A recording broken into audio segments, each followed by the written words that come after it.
Nous avons rendez-vous avec le maître incontesté de la fabrication de nasses en bambou. Il serait le dernier en Martinique capable de natter le bambou comme on le faisait jadis. Bien que n'exerçant plus, Mathurin Vadeleux a accepté de nous dévoiler les secrets de ce piège à poissons. Première étape, la quête du bambou. L'homme de 79 ans nous emmène dans les mornes au-dessus de chez lui pour choisir le bambou idéal, là même où son père venait déjà prélever ses bambous à l'époque. Papa, moi qui dirais natter, c'est puis ça qui dirait fumer. Est-ce que ça marche là? C'est puis ça, papa, nous dirait soin nous avant. Pas de grillage. Ce savoir, il l'a acquis aux côtés de son père dès l'âge de 14 ans. Quand tu es levé, papa, mon sort de l'école, il a natter. Chaque moment, on apprend à natter. Et bien, pendant qu'il a natter, nous avons baissé côté. Il a dit, ben, si pour nous sortir là, il y a un gars qui veut dire oui. Mais à force, où il fait, je vais faire des petits mailles qui bien. Je vais monter, je vais faire un petit modèle. Je vais faire un modèle là. Je vais faire un petit modèle. Moi, après natter, moi-même. Papa, je ne pas monter mon natter, je ne pas demander non. Aujourd'hui, Mathurin Vadeleux est accompagné de France, qui ne tarit pas d'éloges sur le talent de son ami. Pêcheur occasionnel, il a eu l'opportunité d'acquérir les nasses fabriquées par l'ancien pêcheur. Ma passion, c'est que j'habite à 70 mètres de la mer. Je ne peux pas ne pas aller à la mer. Monsieur Mathurin, on a eu un lien. Il me dit, Fonz, attends, excuse-moi, je dis ça en créole. Où chance c'est où? Mais quand il fait des nasses, mais si c'est. Mais pas ça va être mon encore.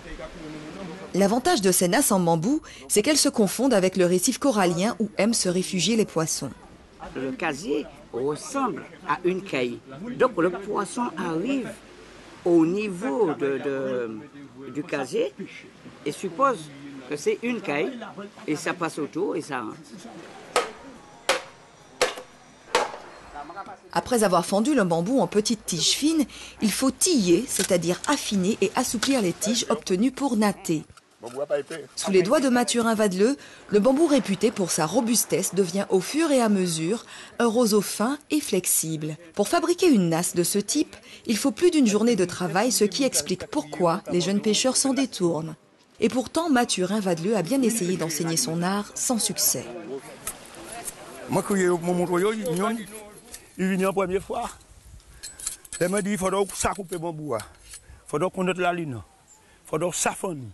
Il faut s'attiller, là on finit tiller, il faut ça commencer à nasser là. Moi, pas moi, aujourd'hui. Il disparaît. Moi, je dis, il ne devait pas dire que les motos autres. Même les pêcheurs plus avertis préfèrent fabriquer et travailler avec les casiers en grillage. Et plus facile à acheter qu'il fait. Et ça, problème là. Bon, là, on va aller en complément, on peut acheter.